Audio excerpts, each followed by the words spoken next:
AD wheat grass के YouTube channel में आप सबका स्वागत है। इस वीडियो में हम लोग देखेंगे कि कैसे हम लोग टमाटर के पौधे को वर्टिकल सपोर्ट देके ऊपर की तरफ जाने के लिए ट्रेन कर सकते हैं, और साथ में देखेंगे इसका डाइट प्लान, यानी कि इसके किस किस प्रकार की खाद की जरूरत पड़ती है, और कुछ अन्य यूजफुल इन्फॉर्मेशन जो आपके टमाटर के पौधे को उगाने के लिए सहायक होंगी। वर्टिकल सपोर्ट देने के लिए आप सिंपल बैम्बू स्टिक का इस्तेमाल कर सकते हैं। पौधा लगाते समय आप उसमें एक बैम्बू स्टिक जो करीब अपनी 5-6 फीट हाइट की हो, उसको आधा फीट गमले में गाड़ दीजिए, और जैसे जैसे आपका पौधा बड़ा होता है आप उसको टाई करके पौधे को ऊपर की तरफ ट्रेन कर सकते हैं।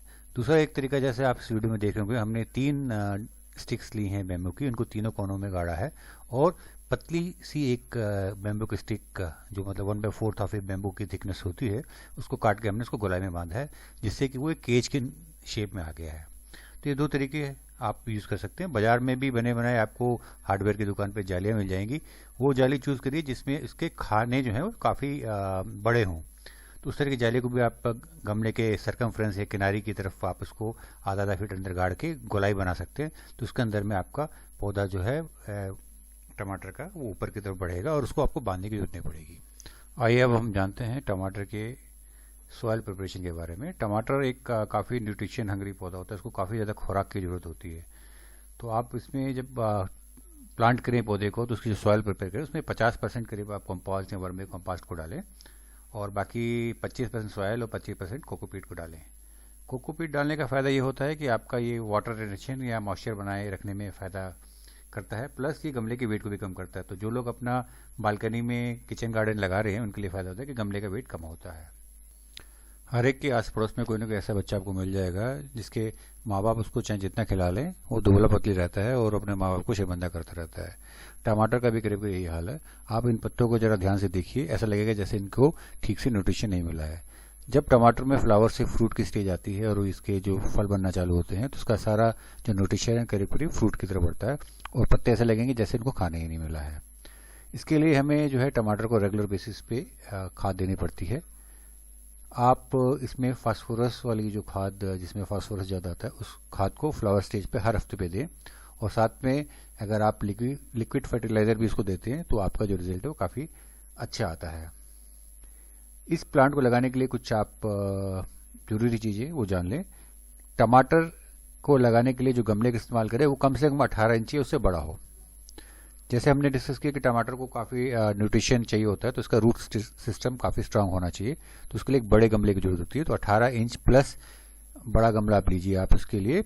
सेकेंडली, इसके लिए आप उसको ऐसी जगह प्लांट करिए जहाँ पे आप इसको कम से कम 6 घंटे का सूरज का रोशनी डायरेक्ट मिले आपको।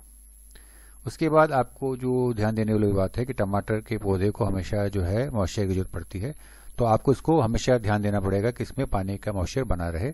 अगर आप देखते हैं कि इसकी टॉप स्वेल सूख गई है, तो उसको आपका इसका मतलब है कि आप उसको पानी देना पड़ता है। जब आप टमाटर के पौधे को लगाएं तो ये इसका जो स्टेम है करीब 1/3 मिट्टी के अंदर डालें, जिससे कि इसकी जो रूट फॉर्मेशन स्टेम के थ्रू भी हो और इसका जो रूट सिस्टम है वो स्ट्रांग हो जाए।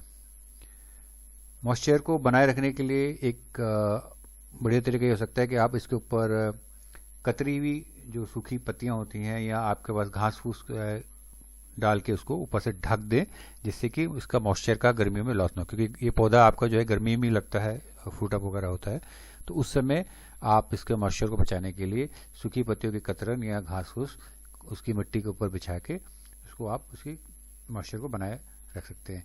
पानी देना ना भूलिएगा, इसका पानी देना रेगुलर बहुत ज़रूरी है। अगर आप पानी देने में अगर फेल होंगे तो उसके जो फ्लावर्स हैं काफ़ी हद तक गिर जाएंगे, और फ्रूट वगैरह भी जो है वो भी गिर जाएगा। सो हमेशा मॉइस्चर बनाने के लिए आप हमेशा तैयार रहें, इसको रेगुलर बेसिस पे पानी देने के लिए आप लोग तैयार रहें। और जैसे मैंने आपको पहले बताया, खाद देना बड़ा इंपॉर्टेंट है, तो आपको वीकली बेसिस पे आपको उसमें खाद देनी पड़ेगी, और लिक्विड फर्टिलाइजर्स आपको उसमें स्प्रे भी करना पड़ेगा। ठीक है। टमाटर का पौधा जो है आपका वो एक ही बर्स्ट में आपको फ्रूट देता है। एक साथ आप देखेंगे इसमें पूरा टमाटर में येलो कलर के छोटे छोटे फ्लावर्स आपके पूरे टमाटर के पौधे में ऊपर नीचे सब जगह आ जाएंगे, और करीब जो आपका पॉलिनेशन होने के बाद में वो पहले हफ्ते में छोटे छोटे मटर के दाने के बराबर उसमें आप हरे रंग के आपको टमाटर भी दिखने लग जाएंगे। टमाटर में एक ये खासियत है कि इसको पॉलिनेशन करने की जरूरत नहीं पड़ती है। टमाटर के पौधा अगर ऐसे एरिया में लगा है जहाँ पे हवा चलती है तो ये अपने आप सेल्फ पॉलिनेशन हो जाता है, उसको आपको और कोई तरीका करने की जरूरत नहीं पड़ती है। अगले 2 से 3 हफ्ते में आप देखेंगे टमाटर का जो फ्रूट है वो धीरे धीरे बड़ा होने लगता है और वो करीब गोल्फ के आकार का हो जाता है। नेक्स्ट 5 to 6 वीक में इसकी पूरी जो साइज़ है वो डेवलप हो जाती है। वो डिपेंड करता है कौन सी वैरायटी का आपने टमाटर लगाया है। अगर आपने चेरी टमाटर लगाया तो उसका साइज़ बहुत बड़ा नहीं होता, अगर दूसरी वैरायटी तो उसका टमाटर का साइज़ बड़ा भी हो सकता है। और ये छठे वीक के अंत में टमाटर का आपका जो पौधा है, आपका फ्रूट जो है आपका वो राइप होके पहले पीला होता है, पीले से लाल होना चालू हो जाता है। Thanks for watching my video and do subscribe.